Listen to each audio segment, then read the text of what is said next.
बोल रहा हूं क्योंकि सच्चा हूं भाई। क्या डरना क्या? अगर ऊपर वाले ने मौत लिखी होगी मिल जाएगी भाई, क्या डरना है? पर झूठ के साथ तो नहीं जीऊंगा, इस लांछन के साथ नहीं जीऊंगा भाई। सुप्रीम कोर्ट तक जाना पड़े, सब कुछ बेचना पड़े, अपनी जिंदगी बर्बाद करनी पड़े, पर ये लांछन तो हटा के रहूंगा। अब या तो आप सामने से आके खुद एक्सेप्ट कर लो, और मैं सच बता रहा हूं, अगर आपने एक्सेप्ट कर लिया ना, सच में भाई हाथ जोड़ के आप दोनों को प्रणाम करूंगा। क्योंकि मेरा मुद्दा यह है, मेरे माँ बाप को ये झूठे आरोप से बाहर निकालो। आप दोनों के हाथ जोड़ूंगा, आप दोनों अपना खुशी खुशी जीना। मेरा आपसे कोई लेना देना नहीं, ना आपका मेरे से लेना देना होगा। और अभी भी भोलेनाथ की कसम दुआ करूंगा, प्रार्थना करूंगा कि आप दोनों की लाइफ अच्छी हो सके। आपको पता है कि सच क्या है। आप दुनिया का आगे जितना झूठ बोलो, दिल में तो पता है ना। जब उस मंदिर में अभी भी जाओगे, उस मंदिर के सामने अभी भी जाओगे, कभी तो जाओगे आप, अभी नहीं तो कल, कभी तो मुंह से भगवान का नाम लोगे, रूह नहीं कांपती क्या? अभी भी यही रहेगा भाई। अगर ये इंसान सामने से आके सच बोल देता है, और भाई ये मत कहना भाई अभी कैसे बोल देगा, डिप्रेशन में है भाई। इतने में अगर मेरे माँ बाप को हो गया, वो तो रिवर्सेबल नहीं है ना। क्योंकि अगर मेरे बाप को कुछ हो गया, उसके बाद ये इंसान आके सच बोलता है, मेरा बाप तो मर जाएगा उस लांछन के साथ। मेरे बाप की आत्मा को थोड़ी पता, वो बाइज्जत बरी हो गया। उस माँ का भी क्या करूंगा? मेरा परिवार बर्बाद हो जाएगा भाई, और बिना कुछ करे परिवार बर्बाद हो जाएगा। ना मैं रहूंगा, ना मैं कुछ करूंगा। ये सुसाइड कोई भी अटेम्प्ट कर सकता है। और आपने एक बहुत गलत चीज दुनिया के सामने रखी है कि जब आप पे प्रूफ ना हो, जब आप पे कुछ ना हो, आप सुसाइड अटेम्प्ट कर लो। अभी भी लोग आएंगे गाली देंगे कि भाई क्या है, ये है, वो है। इस वीडियो में एक भी कट नहीं है, क्योंकि सच है। कुछ चीजें भूल भी रहूंगा, और मेरी तरफ से ये चीज यहीं खत्म। इसके बाद ना मैं कोई प्रूफ डालने वाला हूं, मैंने जितने डालने थे डाल दिए। ना मैं इसके बाद कोई और वीडियो बनाने वाला हूं। आप जब भी पहली बार इंस्टाग्राम पे आओगे या किसी भी सोशल मीडिया प्लेटफॉर्म में आओगे, मेरे आपसे हाथ जोड़ के निवेदन है, सच बोल देना। अगर आप सच नहीं बोलना चाहते हो तो आप वो प्रूफ दे देना जो इल्जाम आपने लगाए हैं। अभी भी ये बोलूंगा, क्योंकि लोग ना अब शायद इसको ऐसे जोड़ देंगे कि भाई अगर उसके बच्चे को कुछ हो गया तो इसका जिम्मेदार कौन होगा? भाई उसका जिम्मेदार मैं बिल्कुल नहीं हो सकता। क्योंकि अगर मैं अपने माँ बाप की लड़ाई लड़ रहा हूं, और मैं इस डर में लड़ूं कि भाई सामने वालों का बच्चा होने वाला है, जो कि बहुत अच्छी बात है भाई, भगवान करे वो बच्चा स्वस्थ हो, अच्छा हो, और उसे सारी कामयाबी मिले दुनिया की। पर सिर्फ इस डर से, मतलब लोग सिर्फ ये देख रहे हैं कि उनका क्या, भाई मेरे परिवार का क्या? वो तो गलत भी नहीं है। और मैं तो छाती ठोक के बोलता हूँ, वो इंसान गलत है। ना रितिका गलत है, ना वो आने वाले बच्चे की कोई गलती है, पर वो इंसान गलत है जिसने ये सब कुछ करा है। क्योंकि अगर आप पे सबूत होते, आप मेरे पे लीगली जाते। जब आप एक फेक केस मार सकते हो ना भाई, और जब आप अटेम्प्ट कर सकते हो ऐसा कुछ बहुत बड़ा, तो उससे बहुत आधी हिम्मत लगेगी सच बोलने में, और मेरे पे एक सच्चा केस मारने पे।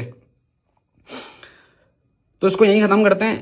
मैं अभी भी ये कहूंगा, मेरा ना उस रितिका के बच्चे को कोई ठेस पहुंचाने का, क्या कहेंगे, इमोशन है, ना मेरे को रितिका से कोई दिक्कत है। मेरे को दिक्कत सिर्फ एक इंसान से है, जिसको आप जानते हो। और मैं चाहता हूं वो इंसान आके सच बोले, और अगर मैं गलत हूं तो वो प्रूफ दे दे। भाई खत्म करते हैं ना। आप प्रूफ कह रहे हो, आप पे प्रूफ है, पर आप प्रूफ डाल ही नहीं रहे हो। अब बहुत सारे बंदे ना उनकी तरफ से मेरे को कॉल करके कहने लग रहे थे, मैं नाम नहीं लूंगा क्योंकि फिर मैंने जुबान दी है, बट फिर भी मेरे को बहुत तरफ से कॉल आया कि भाई मिलके सॉर्ट आउट कर लो, परिवार है, मिलके सॉर्ट आउट कर लो। भाई मैं क्यों करूं मिलके सॉर्ट आउट? क्या मिलके ये चीज उनकी तरफ से नहीं करी जा सकती थी? समझ रहे हो? मतलब बड़ा मैं ही बनूं, बड़े बने सिर्फ कलम, कलम के माँ बाप, दूसरा इंसान जो मर्जी करे।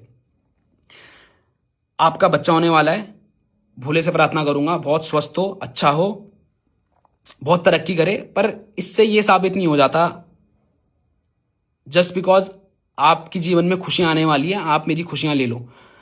जितना कीमती आपके लिए वो आने वाला बच्चा है। मैं अब एक चीज बहुत उठी थी जो उस इंसान ने लाइव में बोली थी कि तुझे शर्म नहीं आई, तूने उस बच्चे को जो इस दुनिया में भी नहीं आया उसका नाम लिया। माफी मांगता हूँ, हाथ जोड़ के माफी मांगता हूँ, शायद गलत निकल गया होगा, बट समझना भाई, जब मेरे बीवी पे, मेरे माँ बाप पे झूठे आरोप लगाए थे ना, शायद मैं बौखला गया हूँ। लोग तो पता नहीं क्या क्या करते थे, फिर भी ठीक है भाई, मान ली गलती, हाथ जोड़ के गलती मान ली। कोई छोटा नहीं होता गलती मानने से। निकल गई, खत्म करते हैं। खत्म इन दी सेंस माफी मांगता हूं, माफी ना देना देना आपके ऊपर है।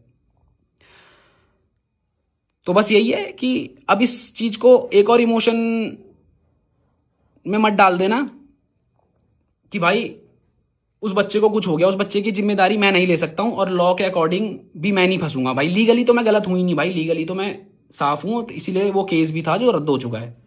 Legally I am out of this.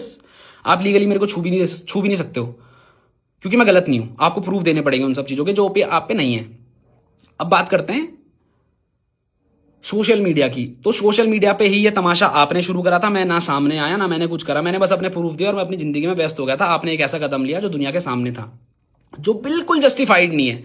आप 100 गलतियां करो और उसके बाद सुसाइड अटेम्प्ट कर लोगे, अभी भी बोलूंगा मेरे को गाली देनी है दो, मेरे माँ बाप को गाली देनी है दो, बट वो कतई भी जस्टिफाइड नहीं है। अगर ऐसा है तो हर एक क्रिमिनल जो गलत करता है वो गलत करे और सुसाइड अटेम्प्ट कर ले, और ये लोग उसके लिए सिंपैथी और कैंडल मार्च लेके चल देंगे भाई, क्योंकि सच तो मतलब ही नहीं रखता। बस धर्म तो नाम का है इस देश में शायद फिर।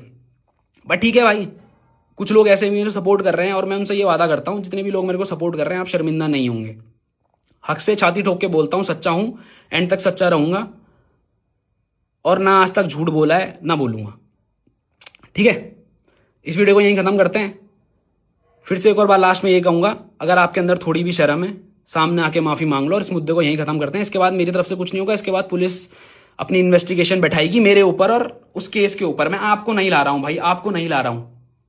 प्लीज अब इसको दोबारा इमोशन मत घुमा देना। इसका भाई अभी हॉस्पिटल में और भी ये सब कर रहा है, क्योंकि अगर शायद उसको 1-1.5 महीना लगेगा डिस्चार्ज होने में, या 5-6 दिन भी लगेंगे। अगर इस बीच जो धमकियां मेरे माँ बाप को और मेरे को आ रही हैं, अगर इस बीच किसी ने मेरे माँ बाप को हार्म कर दिया तो उसकी जिम्मेदारी कौन लेगा, मेरे को ये भी बता देना। तो मैं अपने लॉ पे पूरा भरोसा रखता हूं, और ये चीज अब लीगली आएगी। अगर मैं गलत तो मुझे सजा, आप गलत तो मुझे सजा। जय श्री राम, खत्म करते हैं।